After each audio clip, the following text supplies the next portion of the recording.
Narito tayo ngayon upang matunghayan ang nagiinit, nagbabaga at talaga namang usap-usapan at nagtitrending na latest issue ni Ate Erica.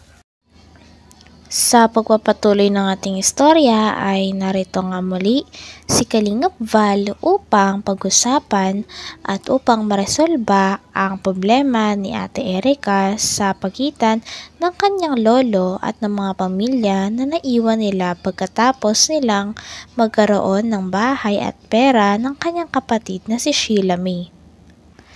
Dito nga ay sinasabi ni Kalingap Val na baka kaya nagagalit ang tita nila Ate Erica at binunyag sila ay dahil hindi sila sinama sa pera nila Ate Erica.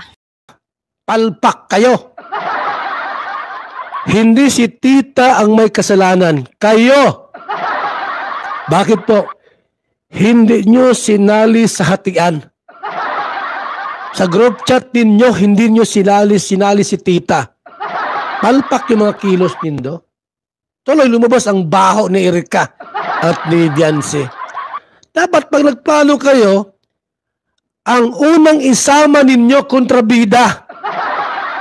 So, sa pelikula mga kalinga, sa pelikula po ni Fernando Po Jr., kapag walang kontrabida, hindi magandang panoorin.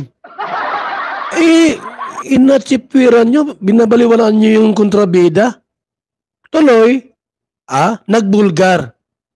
Nagbulgar siya ng katotohanan. Yung nalaman niya po, mga sikretong bagay, binulgar niya. May part 2 pa daw yan. Tita, number ko 0929-1132-469. Sa akin ka mag-reveal. Sa akin mo lahat sasabihin, huwag kay Kapidongski. Maot na. Sinura honor na yan? Sinura honor. Huwag ka diyang sus! Sa akin ka na magdirekta. Wala man niyang kwintas si Nora honor. Si Kapidongski? Diyan ka ba naglalahad ng mga problema mo? Sa akin na, tita. Tita, pupuntahan kita sa inyo, Sabihin mo lahat sa akin yung mga baho nila. At bibili ako ng maraming pabango. Tuloy mo lang. Sa mukha. Kayo ang mga butog, wala kayong alam sa buhay namin, wala kayong alam sa pamilya ko, wala kayong alam sa magulang ko. Pumunta kayo dito sa bahay, hinarang kayo ng magulang ko kahit hindi na nakakahinga yung ina ko. Grabe naman yan, Kung ito man po'y totoo mga kalingap, kung ito po'y totoo, ako po ay labis pong nagdaramdam. Sorry tita sa aking mga pinagbibig ka dito sa live na akala ko ganyan ka di pala. Dito pa sa pagla-live ng tita nila Ate Erica ay nagmura nga ang tita ni Ate Erica. Minura ng tita ni Ate Erica ang e-lovers kasama na rin ang mga tumutulong kay Ate Erica dahil marami nga silang pinagsasabi na masasama at hindi totoo sa tita nila Ate Erica at sa pamilya ni Ate Erica. Buong pusong nagpapakumbaba sa'yo. Hinangaanak kita ng labis. Hinarapan kayo ng ayos, pinuhaan kayo ng buko, inintindi kayo, kinausap kayo. Grabe. Tapos palalabasin ninyo. Na kayo lang ang maghati-hati sa 500,000 ni John A. Hindi nyo kasi sinama ito. Ilaber, sino ang dyan? Chairman, ang admin. Palpak kayo. Palpak kayo, ilabers.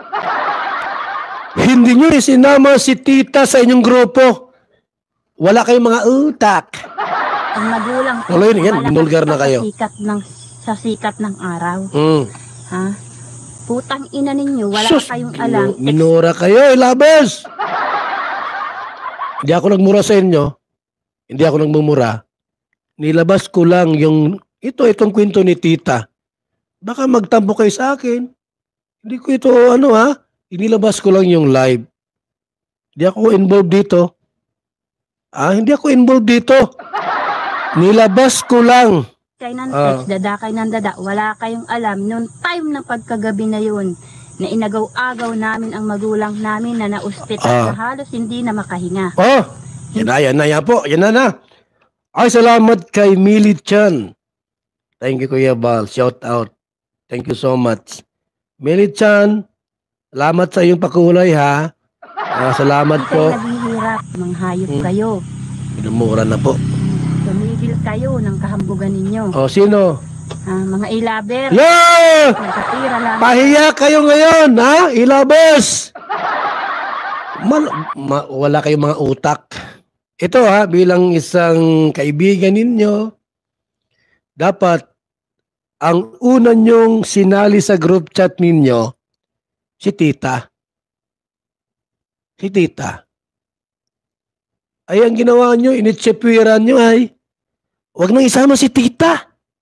May scammer yan. Baka yung pera ni John A, uubusin yan, i-scamin sa atin. Yung tindahan nga, galing kay Erika yan. Ngayon, tumuga na.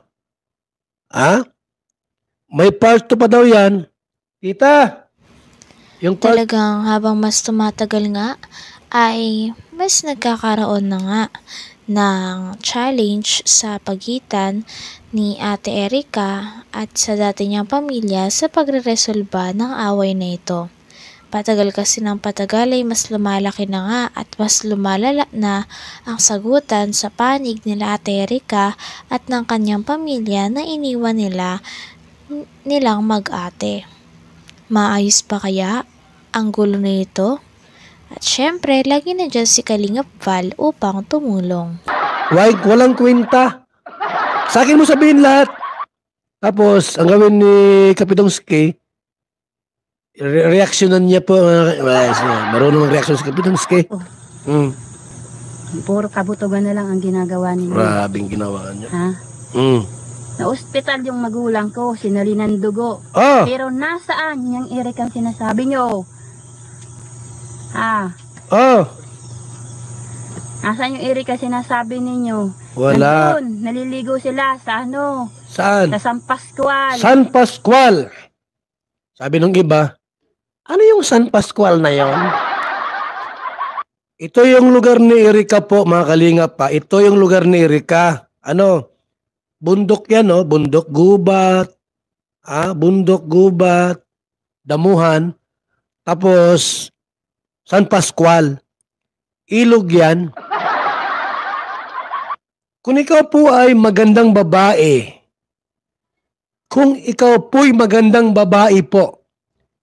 hindi ka pupunta sa ilog.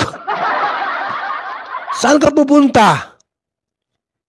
Dito po sa side na yan, malapit sa dagat, may mga resort dyan. May mga beaches, resort. Dapat, maganda ka, may beauty ka, doon ka pupunta sa mga resort. Hindi sa San Pascual. Malakad ng 5 kilometro. Ate, hindi mo ako na, ang daming gagamba dito, ang daming langgan. San Pascual po, mga kalingap, gubat yan. Kung maganda ka, sosyalira ka, bakit ka pupunta sa San Pascual, doon maliligo? Dapat doon sa harap ng bahay mo, ikaw yung mga beach resort. Doon sila, Kalingap Rab, nagpa-party-party. Bakit San Pascual? Nilakad yung 5 kilometrong San Pascual na yan? Sinabi ni Tita, na San Pascual kayo naliligo sa ilog. Ano yung tambay? Tambay ba kayo? Yung mga tambay doon sa San Pascual naliligo. May dalang gin.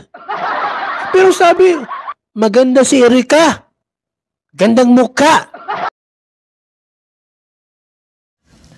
Hanggang dito na lamang muna ang ating nag-iinit, nagbabaga, pinag-uusapan at talaga ng mga nagtitrending na latest issue ni Ate Erika. Maraming salamat sa inyong panunood. Hanggang sa muli. Bye!